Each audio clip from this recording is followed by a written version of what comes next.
السلام علیکم۔ امید کرتا ہوں تمام لوگ خیر و خیریت سے ہوں گے۔ ہمارے ساتھ آج پھر موجود ہیں سید فیضان علی نقوی صاحب، اور آج ان کا جو یوٹیوب چینل ہے سید فیضان علی نقوی صوفی صاحب، صوفی فیضان شاہ کے نام سے ان کا یوٹیوب چینل ہے۔ تو آپ تمام لوگ ایک بار اس کو سبسکرائب کریں اور بیل آئیکن کو پریس کریں تاکہ نئی آنے والی ویڈیو آپ کو نوٹیفیکیشن بجا کر ان کی ویڈیو دکھاتی رہے۔ تو آج ہم ویڈیو بنانے کا مقصد یہ تھا کہ ان سے پوچھتے ہیں کہ انہوں نے یوٹیوب چینل بنانے کا ان کا مقصد کیا تھا، مین مقصد۔ انہوں نے فیس بک پر پیج بھی ایک بنایا ہوا ہے، اس کا مقصد کیا ہے۔ تو جی صوفی صاحب۔ بسم اللہ الرحمن الرحیم۔ سب سے پہلے آپ سب لوگوں کو میرا سلام۔ اس کے بعد کہ چینل بنانے کا خیال کہاں سے آیا، سب سے پہلے میں نے کچھ عرصہ اللہ پاک سے دعا کرتا رہا، اللہ پاک مجھے ہدایت عطا فرمائے، پاس کر کافی عرصہ اللہ پاک سے دعا کرتا رہا، اللہ پاک مجھے ہدایت عطا فرمائے، میں نیکی کے راستے پر آنا چاہتا ہوں، نیک انسان بننا چاہتا ہوں۔ پھر مجھے پتہ کیسے چلا کہ میری دعا قبول ہوگی ہے؟ مجھے پتہ اس طرح چلا کہ میری دعا قبول ہوگی ہے کہ میرے دل میں اللہ تعالیٰ کی عبادت کا شوق پیدا ہو گیا، مجھے برائی سے نفرت ہو گئی، اچھائی سے محبت ہو گئی، اور میرے دل میں تمام مسلمانوں کے لیے محبت پیدا ہو گئی۔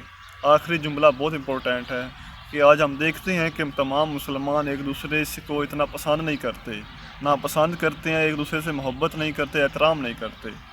افسوس کی بات ہے، لیکن میں دیکھا کہ جب مجھے فیل ہوا کہ مجھے ہدایت مل گئی ہے، مجھے کیسے فیل ہوا، مجھے پتہ چلا میرے دل میں تمام مسلمانوں کے لیے محبت پیدا ہوگی، تمام مسلمانوں کے لیے احترام پیدا ہو گیا ہے۔ لا الہ الا اللہ محمد رسول اللہ پڑھنے جتنے بھی پڑھتے ہیں لوگ، جس فرقے سے بھی تعلق رکھتے ہیں، تمام لوگوں کے لیے محبت پیدا ہوئی۔ اس طرح مجھے پتہ چلا کہ مجھے اللہ تعالیٰ نے ہدایت عطا فرما دی، اس لیے میں نے اس راستے پر آیا، پھر یوٹیوب چینل بنایا تاکہ اسلام کے لیے کچھ اپنا حصہ رول ادا کر سکوں۔ جی ماشاء اللہ، بہت اچھے۔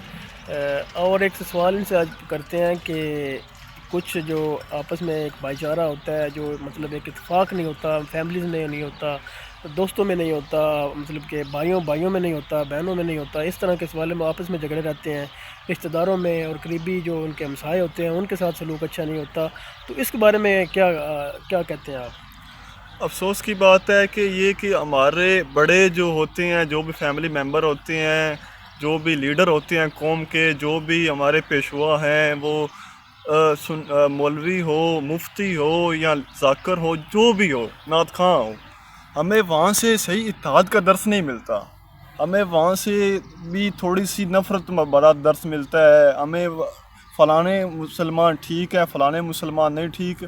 آپ نے یہ بات ذہن میں بٹھانی ہے کہ ہم جتنے بھی مسلمان ہیں، لا الہ الا اللہ محمد رسول اللہ پڑھنے والے، سب سے کا ہم نے احترام کرنا ہے، سب سے ہم نے محبت کرنی ہے، سب سے ہم نے اتحاد بھائی چارے سے رہنا ہے۔ اگر ایک مسلمان، نبی پاک اسلام میں یہی درس دیتا ہے، تمام مسلمان ایک دوسرے کے بھائی ہیں، لہٰذا ہمیں اسلام کو فالو کرنا چاہیے، ان نفرت کا درس دینے والے اور یہ افراتفری پھیلانے والے، فتنہ فساد پھیلانے والوں کی باتوں پر عمل نہیں کرنا چاہیے۔ ہمیں لا الہ الا اللہ محمد رسول اللہ پڑھنے والے تمام مسلمانوں کا احترام کرنا چاہیے۔ جی ماشاءاللہ، بہت اچھے۔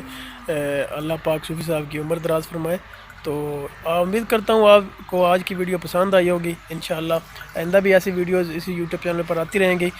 تو آپ سب سے ایک گزارش ہے کہ اس چینل کو سبسکرائب کریں اور بیل آئیکن کو پریس کریں۔ جی خدا حافظ۔